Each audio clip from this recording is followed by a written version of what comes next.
Well, here's something a little different. I got a Griot's kit here, which is a detailing kit. Has all sorts of stuff in it. And I also have this brush here. And to be honest, I can't remember if that was a Griot's one or not. But it's a lovely light, fluffy brush. Yeah, this is not a faggot channel. Sorry, guys. It's for, doing this. Grab this. Bits of dust. You need to treat it delicately. So brush it out, and then I will put an airline on there to remove other contaminants, shall we say, just very lightly. But this is good for removing, well, not the ridiculous heavy stuff, but for removing shit. Do it on the glass. Now, what I'm going to do is I use this, and if anybody out there has something better than this, please let me know, for glass sprayway. It seems to be perfect. Seems to be perfect. Maybe that's a little over exaggeration. It's very fucking good. So if one of you guys out there knows a product, obviously if I can get it in the USA, that is better than this, please let me know. I find this particularly good. Do I need to put that much? No, of course I don't. Don't you love microfiber towels, how they stick to your hands and become very annoying?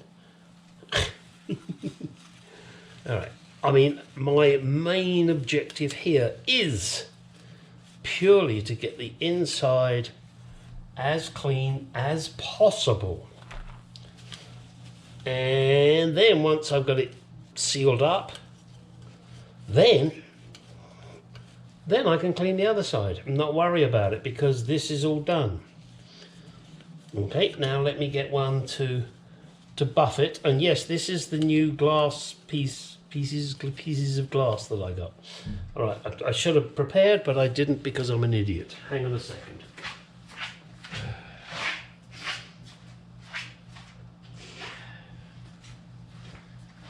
Now guys, sorry, too far away.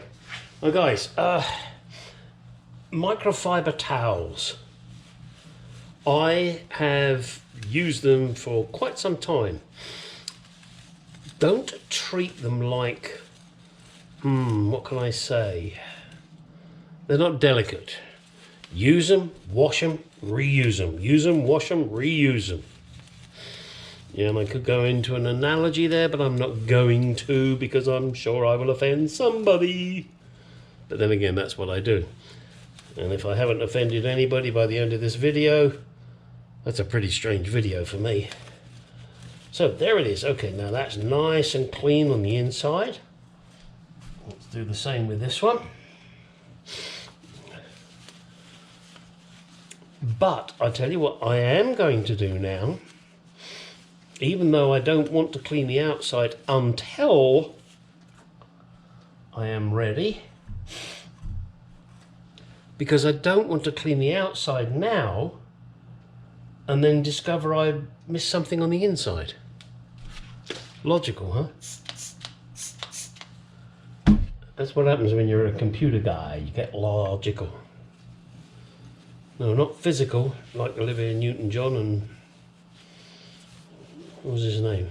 Oh, Olivia Neutron Bomb and John Revolting, as they were known. Okay. Okay, then he wasn't revolting.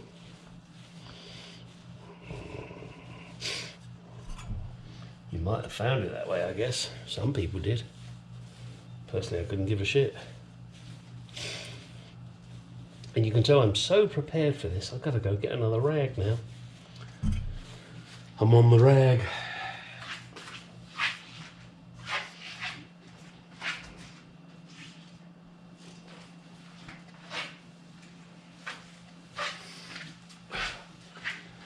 And only a few of you will actually have understood that.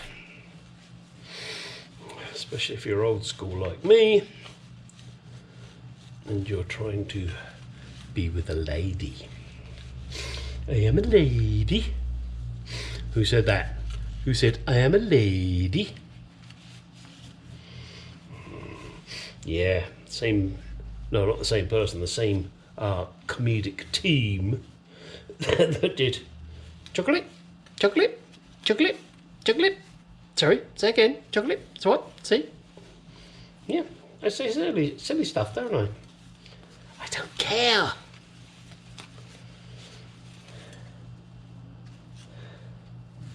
That's looking pretty fucking good.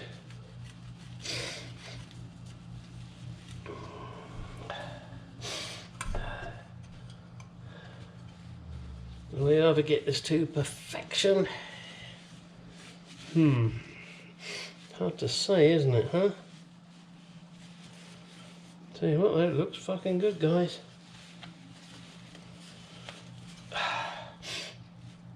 Alright, now what do I need to do? I need to grab the rubber condoms, slip them in,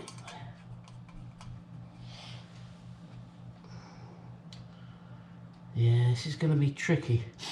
I'm going to have to bend these back a little bit more. Let me do that, I'll come back to you, don't go away. Well, you know, sometimes you end up in a situation where, because you don't have the manufacturer's ability and the tools, you have to try and improvise, or even try and improvise. With this, I could try bending these over, but then it makes it pretty much impossible to get this onto the dial. So I've put it on there and crimped it using pliers, and I've put tape around the edges to prevent this paint from being scratched, but as you can see, that wasn't 100% successful. But as I've got it on there now and it's good and tight, I am going to mask the glass up, run a scalpel round, cover the underside with tape and respray the ring because I want it to look right. It's probably not the best way to do it, but at the moment, because I don't want to take this off, it's what I'm going to do, which is a great shame, but you know, hey, shit happens, you've got to deal with it. It means I can give these a little light sanding so that the new paint will adhere. Yeah, that kind of pisses me off, but there you go. I got to do what I got to do to make it to my satisfaction. So I will give this a very light sanding, and I mean very light, with very high grade paper, you know, probably something like a 3000 grit. Just to scuff the surface. I will stick tape all over this glass, run a scalpel around it, and obviously mask up on the underside, respray it, and then we're good to go. I'm not going to show you me doing that because that's kind of stupid. I've just told you what I'm going to do, and let's hope it works. Oh, and this Griots kit, sorry, you guys probably saw this earlier and I never actually got it out. It's a very strange kit. It's a detailing kit, and it has all sorts of little thingies where you can, you know, put it all together and get into your nooks and your granny, you know, and Granny objects, I know, but you know, that's tough shit, Granny. And these plastic things, I really don't know how else to describe them. They're plastic things. What's the purpose? Hard to say, really, isn't it? I mean, it's a detailing kit from Griot's Garage. I suppose, in all honesty, you know, you could go wrap your cloth around this, and that gives you something to get in, or some paper towels over it, or something along those lines. I purchased this, and to be honest, I've hardly ever used it, if at all. In fact, if at all is probably a more accurate statement. But hey, there you go. Well, what else can I say? It's good for picking your nose, Mr. Pickety Witch. Pickety Witch. What did they do? Where's your mama? As all of you are aware, especially my subscribers, I live in Arizona, and it gets fucking hot. Yeah, it really does. But I love it. So I've got to put AC in my Mark II Jaguar, and the kit I've purchased is actually a vintage air one, but I bought it through Speedway Motors. Why did I buy it through Speedway Motors? Because they were extremely helpful in getting me sorted out with what I need. And these are some of the components, and in the next bit that makes no difference to you, but does to me, I will show you the rest of the components. Obviously this is an electric fan. I'm going to need that to pump through. It's chromed, which is, okay, it's plastic, but it's chromed, which is, it's kind of nice. I must admit, I kind of like that, because it's going to be behind my chrome grille. They give you the kit. Now, I may or may not use that, I'm not sure, because, oh, excuse me, this goes through the radiator to hold this on, and my radiator's aluminium, and I'm not sure if that's how I'm going to do it, or if I'm going to mount it slightly isolated. But you know, they give you all these lovely little brackets and clips, and you just got to figure out how to do it. I even send this lovely catalogue, I must admit. Okay, it's street rod shit, but cherry bombs, oh god, we all know cherry bombs. Glass pack, your muffler, purple hornies, ooh, lots of steering wheels, and oh look, buckets, you know, the body buckets for the Fords, and anyway, that's just a very nice catalogue to take to the bathroom. They've also sent me the condenser here. Now this one is, as you can see, it goes in the upright position. Well, maybe you can't see that, but it does. It goes in the upright position. This is for a 32 Ford. And the reason I chose that is because it is in this position, and I can mount it upright, and I have enough room for it to fit.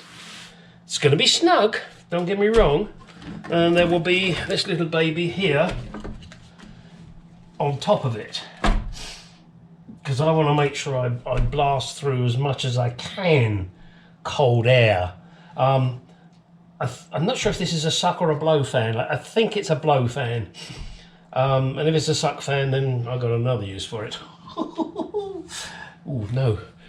Shredded penis. Not a good idea. Once I figure out, you know, which way this is going to blow or suck, if it is a suck fan, then obviously I will put it on the radiator side to draw all the air through, and then this will just be in the front of the car. So I've got to find out. I'll connect this up and put a 12-volt supply through it, and I'll see whether it blows or sucks, or which way it does what it does. All right, let's grab the rest of the components. I'll be back. Okay, the next two boxes. Let's have a look at this one first, see what's in here, shall we?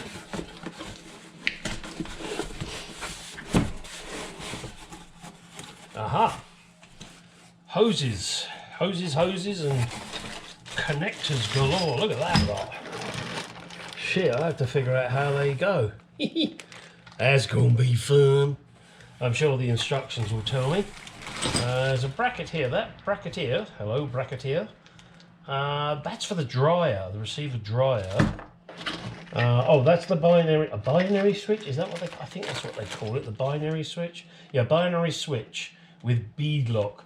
That's to prevent you from destroying your compressor, I believe. And this, I would assume, is the dryer. There it is. Yeah, that's the dryer. And the binary switch goes somewhere. Don't ask me where. Hey, this is all new shit to me. Well, not that AC's new, but building it from scratch. I may need to refer to a few YouTube videos. Okay, so that's what is in that box.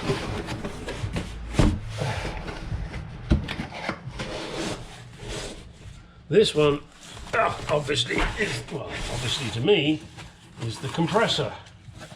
Contessa. Okay.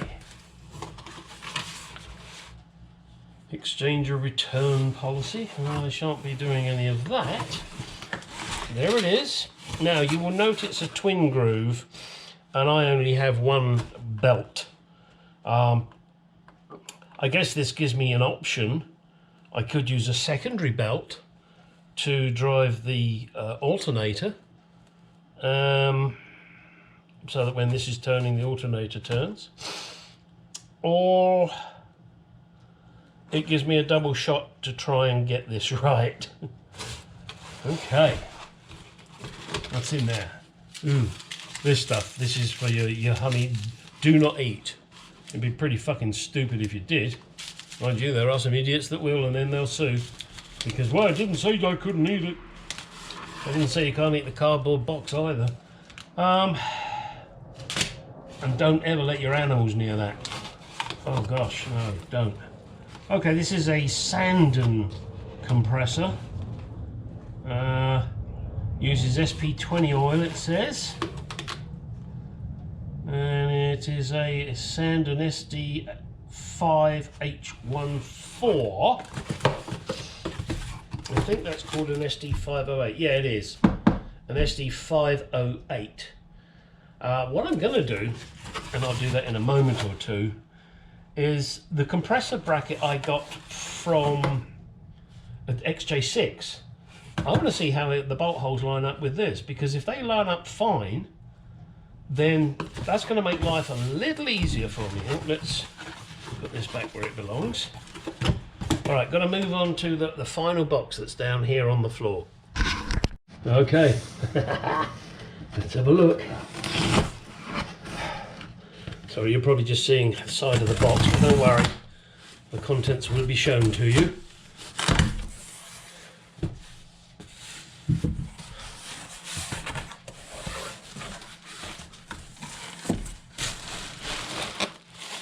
Oh boy. What have I got here? Okay.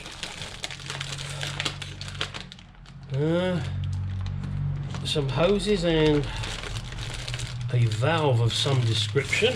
What does it say? Drain kit.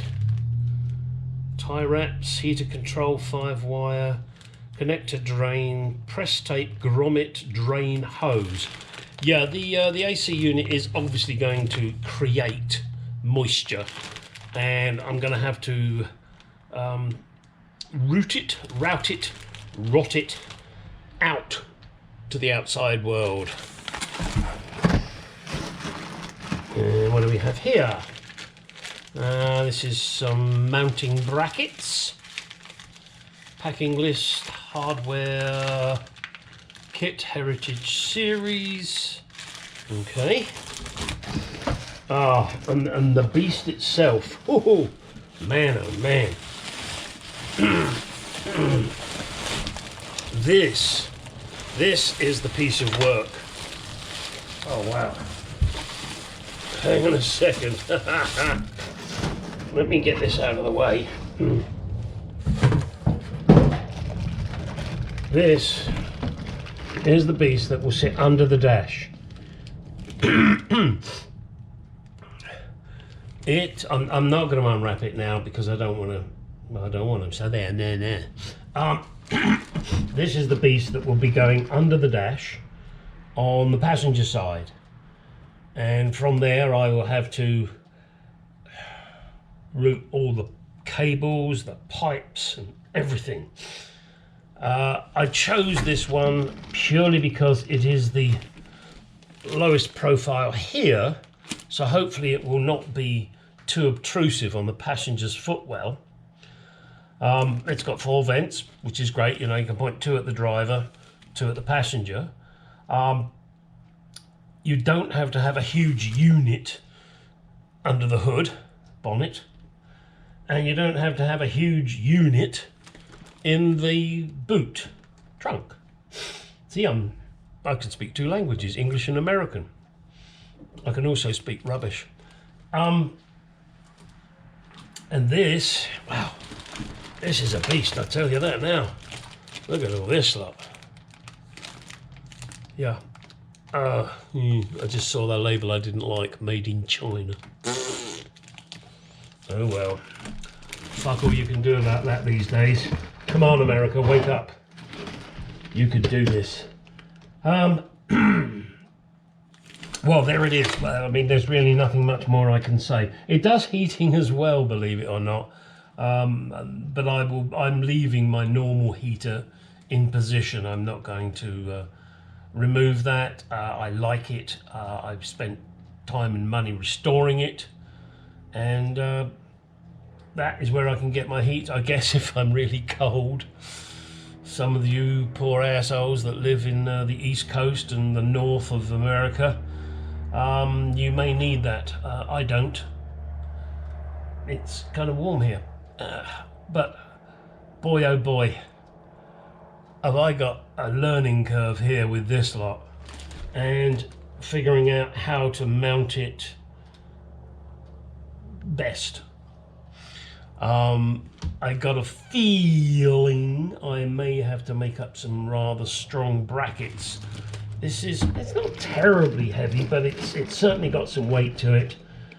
And I also have to make it so that should I need to get on the underside of the passenger dash, I can't think why, but this has to be removable so that I can at least lower it down into the footwell, which means I must make sure I leave enough slack on these connections and on the electrical side. This is going to be a mammoth task. Yes, I will video it, but it ain't going to be probably till the latter part of this year, if I am lucky. Boy oh boy.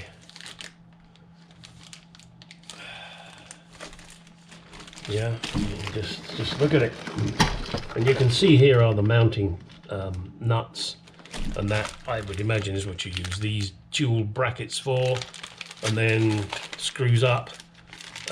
You know, this goes up through. But as I said, I kind of want to make it so that I can take it down. What I'm going to have to be very careful about is when I mount this, it's got to be in a good strong place. If not, I'm going to have to create some kind of bracket. That's all got to be done before the interior is done. That doesn't mean I won't get the car running and driving before then, but it does mean that I will be doing a running restoration on the latter part of it. All right, well, that's it on this package. You know it, get in a garage, go do some shit. Okay, so for those of you that are considering doing this, I just want to throw this bit in right at the end of the video, even though I've already told you to get your ass out in the garage and do shit. This bracket is a compressor bracket from a Jaguar XJ6. The bolt holes line up on the side of the block, and I've discovered that these 2 holes will line up. Sorry, this is kind of tricky. There. Now, I can be there, or they can be there. I haven't decided yet which I need to do. What I've got to do is get 2 bolts, the correct size for these holes, and then drill these 2 holes out to this size. I may have to chamfer off a bit here. I did consider, and I still have not decided yet, that I could put this bracket up here. The disadvantage is that then this is the pipe that's going to be on it is going to foul the bracket. However, I could take a chunk out of the bracket. All going to be the fun of the fair, isn't it, this? And even if I move it forward, then it's going to be at a funny angle, and that's not going to be right. So I think my best bet is, because of, you know, fucking around. Also, I don't want to foul that wire there, so I can't really put the bracket on the front. I think what I'm gonna do is this will be the bottom. That's the top. That's the top there. This is the bottom. So this bracket will go here. Now remember, it's going to be static, and the compressor will be down low, and I might be able to leave those there. Hang on a second, I'm not sure about this. Let me just try something. Yeah, I'm gonna have to figure out, sorry, I'm throwing you around a bit. Gonna have to figure out whether or not I can use the compressor in this angle. Why am I concerned? Purely because underneath it is going to be the alternator, or above it is going to be the alternator, and I don't know which yet. I was looking at the generator bracket, which is underneath, will be underneath this one, and thinking maybe I could use that for the alternator. I don't know yet. More thoughts, and I haven't got that many options, come to think of it. The best options I have is to modify the generator bracket to fit the alternator, which will put the alternator down here on the car. Yeah, it's going to be suck it and see. Don't worry guys, I will show you this, but it's not going to happen tomorrow. That's for sure. But I will drill these holes out to this size, because that's a definite. I'm not sure what they are, whether they're 3/8, something like that. I don't know what they are in millimeters, because millimeters don't exist in my world. Yeah, that's the way we're going to go. Then I've got this mounted securely. So I'm just thinking whether I should chop this off, but then again, why would I chop that off? It adds strength to it, so it would be no point, especially as one of the bolts, crap, I can't remember which holes they're in now. But either way, I do not think it's a good idea to remove that, because it's the strength. I mean, it's a bent piece of metal here, then it's got a good weld there. That's strength, and that gives this strength. So yep, that's what I'm going to do. I'm not going to chop that off. I'm going to drill these holes out bigger, bolt it onto the car, bolt the compressor onto the car, make sure everything looks okay, look at the generator bracket, which is also the left-hand engine mount, and see if I can adapt that to fit the alternator. Oh boy, isn't this going to be fun? All right, now get out in the garage and do some shit.